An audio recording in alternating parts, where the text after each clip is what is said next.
Tell me a little bit about yourself. Hey, I'm Walter Davis Day, Moorish American. I am an assistant Grand Sheik of Moor Science Temple of America 7A. I'm also the Wazir Al Rais, or the Prime Minister of the Great Seal National Association of Moorish Affairs, Texas Territory. And I'm a part of several other Moorish organizations that I deal with Moors all over the country. Tell me in 1 to 2 sentences, what is a Moor? Well, the easiest way to put it is a Moor is the name of what they call black people that was on the record books before slavery, before they called people black. We were known as Moors for over thousands of years going back. So it's just a bloodline of our people. You know, the Aboriginal indigenous people of the planet are generally known by Moors or something real similar, depending on the culture and the language. It may be Mer, Moor, More, Moros, and things of that sort. It just, like I say, it depends on the culture. What would you say is one or two of the biggest misconceptions that people have when they hear the word Moor? Well, I think one of them would be like dealing with your last question, that it's something religious. That's a misconception. So being Islamic would be a misconception. It's more of your bloodline and who you are as a people. There are other misconceptions that are out there too, but they're generally propagated by the media, like that Moors are anti-government or sovereign citizens or things of that sort. And there are Moors that deal in law, but we're not anti-government or what they call sovereign citizens, because even in law that does not add up or make sense. It's just a term that's been fabricated by people trying to slander people that are outside of the bar association. In one of your most basic terms, what does it mean to correct your status? All right, I'll try and keep that basic, but that's not an exact basic question, because there are a lot of different ways that people go about doing what they call correcting their status, which it can be from the lines of nationalizing or proclaiming your nationality. You know, that is what I would say is part of the first step, depending on who you're talking to.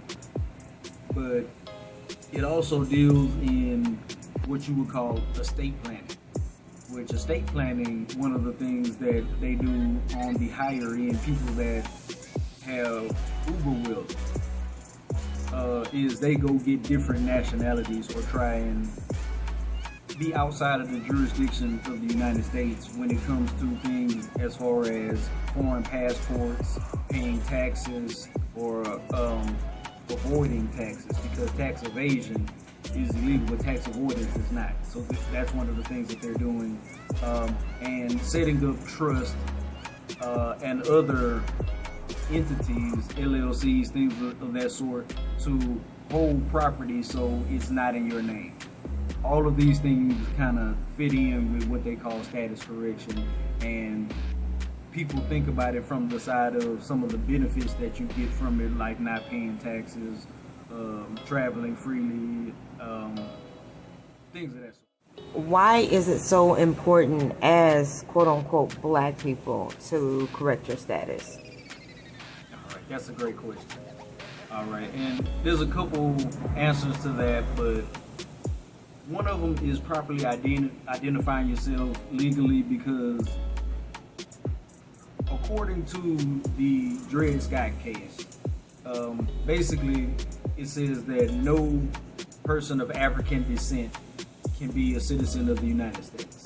So it puts you into a either stateless or denizen, which is second-class citizen status from the beginning. So as Moorish Americans, we have our citizenship and nationality, and there is more than one that you can claim as a Moor, because it was a Moorish empire, which an empire is a collection of nations or states.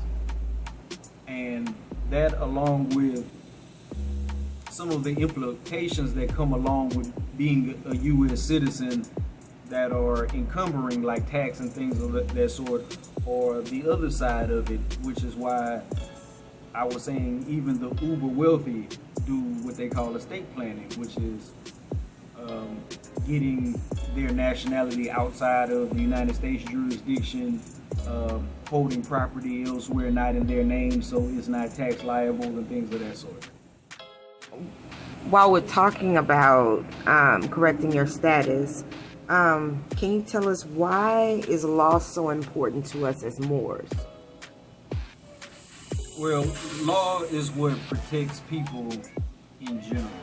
Laws, treaties, constitutions, these are the things that guarantee and protect human rights in general.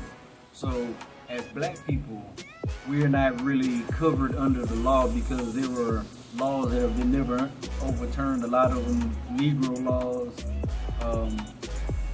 and that's the Christian black codes and things of that sort that were created specifically for what they call Negroes, black people, colored people. These are all things that are outside of law themselves because it doesn't identify you as a nationality. And that's domestically and internationally. Right. What would you say to anyone who believes that Moors have no respect in law proceedings or law enforcement? That's a good question, sir. It's not that Moors don't have respect. It's just there are lots of cases that they highly publicize when things don't go the way certain Moors may think it'll go, or when they are violating people's rights. But they generally do respect Moors privately. So you don't see what happens in court when Moors beat cases and things like that because they're redacted from the record. They will kick everyone out of the courtroom except for the person that is the so-called defendant. I've seen them play a lot of tricks and games where instead of giving someone outright win and dismissal of the case, they'll offer them something that is so great you almost wouldn't refuse. Give you an example. I know a brother that had two connected cases, and they did dismiss one of them, but the second one, instead of dismissing it totally, what they did was they gave him 1 day, 24 hours, deferred adjudication probation. So basically, by him signing for that, they still made it look like they won in their system. And these are the kind of tricks that they'll play to make sure that it looks as though they win. They don't want to publicize it highly when Moors actually beat cases, or even when we're respected in our right to travel and things of that sort. A lot of those videos don't get publicized like the ones where they're smashing the glass and pulling someone out and slamming them and taking them to jail. You know, those are the ones that go viral. Okay, so who do you study? Who are some of the Moors that you learn from that we can kind of follow in those same footsteps? Great question. I actually made a list of this and put it out on my Instagram maybe a few months ago. But starting off, Dr. Aline Bey, he's excellent with nationality.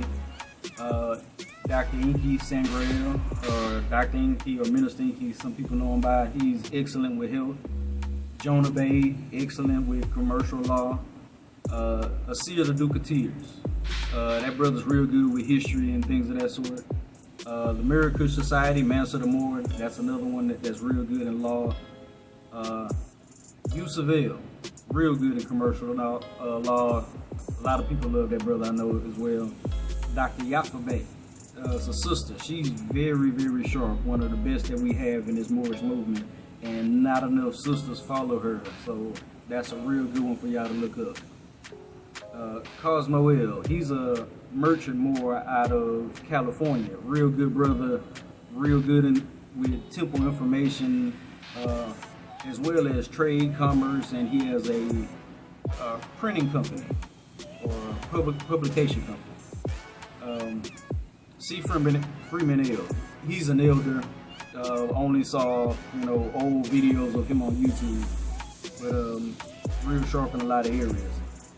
Taj Bay, of course, legend in the game, and then the Canaan Land Moor.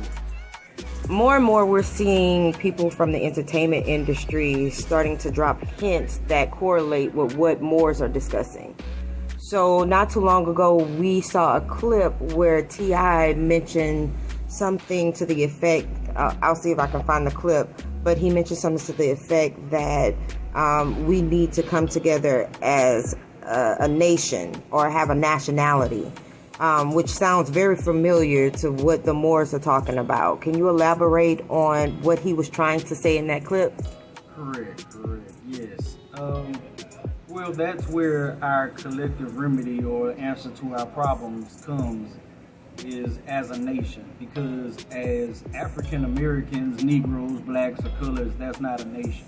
And certain things that are lawful, if we wanted, like reparations. Reparations comes through a nationality of people. So it will come to us as Moors, as opposed to, you can't necessarily give black people reparations or African Americans necessarily, because they're all technically U.S. citizens, so they would get, the Europeans would be able to get it as well because they would qualify as the same people.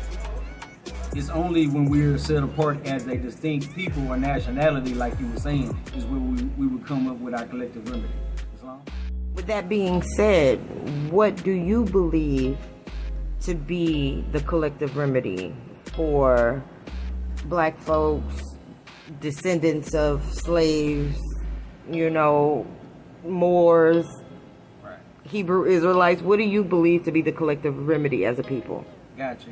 There have been a few things proposed, and I see basically two different things that would definitely work collectively for our people.